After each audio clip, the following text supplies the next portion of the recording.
Hey y'all, new video today. Got a couple things going on. I'm over in Gulfport right now, so I got a little drive ahead of me, but I've got something from AutoZone. It is, well, this is a 1/2-inch heater hose. I was actually looking for fuel line for this, but today I'm going to do a fuel filter change. And what I'm going to try and do is attach that to the bottom of the fuel filter. Some of your trucks may come with something on the bottom. Others, like me, don't have anything there.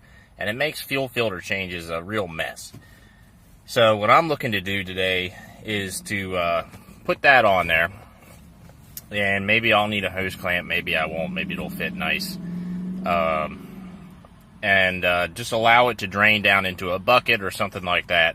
That way it's really low maintenance as far as draining out the fuel, which is kind of the hardest part. It's easy to pull the filter out and put a new one in. Just jumping up there and trying to put the fuel in a water bottle or something like that, like I've done in the past, has been a big hassle. And this is a much needed modification.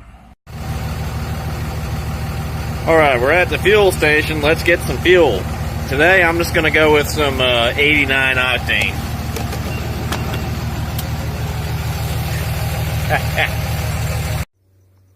Alright, so I'm down here gonna do my fuel filter change and everything. You know what's amazing? I'm standing here at the end of my driveway, and I could sit here all day and not have one mosquito bite me. But over there at the truck, I'll walk over there and I'll start getting harassed. I can't believe this because it's November. But that's part of the reason why I gotta get that chainsaw running. So I can thin the woods out up here a little bit and make it a little bit more friendly to just walk around here. This could be a lifesaver today. It looks like this is going to work perfect. 1/2-inch heater hose connected right to the bottom of the, you can see the valve there. Some of y'all may have a yellow valve on your truck. Mine's black there, but it looks like it's going to work perfect. Now I'm just going to go underneath and make sure that it drains into this bucket, and that's going to make life much easier. So this is a 38-inch piece, 3 feet thereabouts, and it looks like it's going to work perfect. And there's your fuel. Very well. Thanks to that heater hose, that was probably the easiest and the fastest fuel filter change I've ever done. And if you're wondering what I'm doing out here, changing the fuel filter all the way out here, I recently moved to a new apartment. That was a big mess, but I won't get into that right now. But they don't really like people working on their trucks there. They've got a spot, that you can work on your vehicle, but there's just like a million broken down cars just sitting there, and I'm worried that I'm going to run over some more nails if I go in there. So I decided, well, you know what, I'm just going to work on it down here, and no one to be looking over my shoulder or anything like that. So it's all good. Anyways, y'all have a good day. I definitely would recommend getting one of them heater hoses or 1/2-inch fuel line. 1/2 is the size, and it'll work great. And when you're done, you can just pull it down from underneath if you want, or you could go up top and disconnect it. Either way, it actually was stuck on there pretty firmly, that if you wanted to zip tie it somewhere, you could leave it on all the time if you wanted.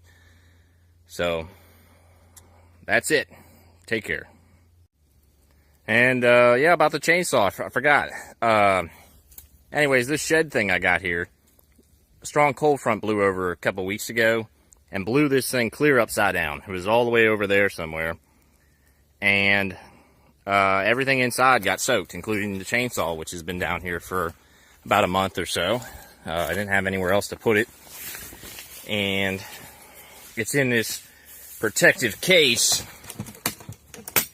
but water still got in. I did my best to drain it out, and the saw did start, but it's got old fuel in it, and it wouldn't stay running. I got it to run for a couple of minutes, and then it wouldn't run without being choked. But I'm going to try and get fresh fuel in and see if we can get her running today. Well, I just don't know about this saw. I did get it to start and run, but unless I keep my finger down on the throttle, it will not stay running. I don't know. Can't help to think that the rain and what happened over here, you know, caused it some damage. But I was hoping that if I ran it for a little bit, you know, chopped up some logs like this, that it would smooth out with that fresh fuel in it. But I'm not sure that it's really doing that. I'm going to give it a little bit more of a run, try and cut up more stuff and see if that does it. If it doesn't get better in the next 5-10 minutes of running, I'm going to have to say that it's got some engine damage of some kind.